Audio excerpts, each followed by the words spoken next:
अस्सलामुअलैकुम नाजरीन, आप देख रहे हैं सहर न्यूज़ HD। रियाज अहमद मलक और आज हम हाजिर हैं एक और नई स्टोरी के साथ। नाजरीन, पूरे मुल्क में अजीब सियासत शुरू हो चुकी है। ऐवान में एक एक दिन में दर्जनों बिल पास हो रहे हैं जिन पर अपने प्राय सभी तहफ़्फ़ुज़ात का इजहार करते नज़र आ रहे हैं। मौजूदा हुकूमत के दिन भी थोड़े रह गए हैं, ऊपर से उन्होंने अजीब ही नहीं बल्कि अजीबो गरीब काम शुरू कर दिया है। आज की हमारी ये स्टोरी बड़ी ही दिलचस्प है। आपसे गुजारिश है कि हमारी आज की इस वीडियो को मुकम्मल देखकर लाइक कर दें, इसे दोस्तों में शेयर करें। हमारे वो नाजरीन जिन्होंने अब तक सहर न्यूज़ HD रियाज अहमद मलक को सब्सक्राइब नहीं किया, वो इसे सब्सक्राइब करके साथ लगे बेल आइकन को प्रेस कर दें ताकि हमारी आने वाली हर नई वीडियो का नोटिफिकेशन आप तक पहुंच सके। तो नाजरीन, शुरू करते हैं आज के व्लॉग की स्टोरी। मौजूदा हुकूमत के दिन थोड़े रह चुके हैं, मगर जाते जाते बजाय आवाम को रिलीफ देने के एक बार फिर पेट्रोलियम मसनूआत की कीमतों में इजाफा करके पूरे मुल्क की नफरत अपने गले में डाल ली है। हमने आप सबको पहले और मुसद्दका खबरों से आगाह किया। आप हमारे साबका व्लॉग उठाकर देख लें, आपको कोई ऐसी खबर नज़र नहीं आएगी जो मुसद्दका ना हो और पहले किसी भी चैनल ने वो खबर दी हो। मगर हमने कभी किसी की परवाह नहीं की।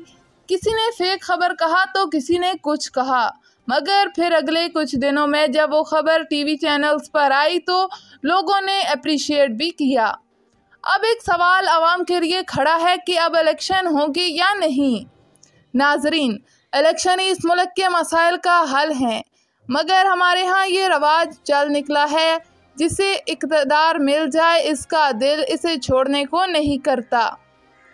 ये बात हकीकत है कि साबिक़ हुकूमत ने मुल्क की मईशत ही नहीं पूरे मुल्क का सत्यानाश कर दिया था, बल्कि पूरे मुल्क को दौ पर लगा दिया, जिसका इकरार भी उन्होंने अपनी ज़ुबानी ही किया कि हम बारूदी सुरंगें बिछा कर चले हैं, यानी अब जो इक़्तिदार में आएगा उसे लोग गालियां ही देंगे। उन्होंने वज़ीर ख़जाना एक अनाड़ी शख्स को बनाया जिसे इकॉनमी के बारे में अलफ बे भी नहीं आती थी।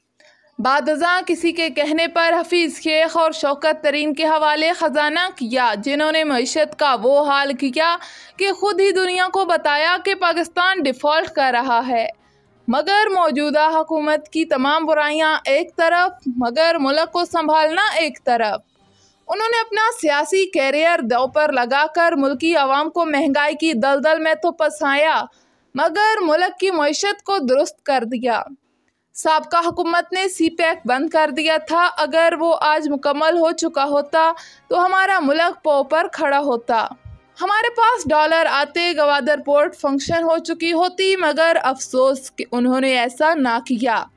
मगर मौजूदा हुकूमत ने जल्द अज जल्द CPEC मुकम्मल करने का प्रोग्राम बनाया।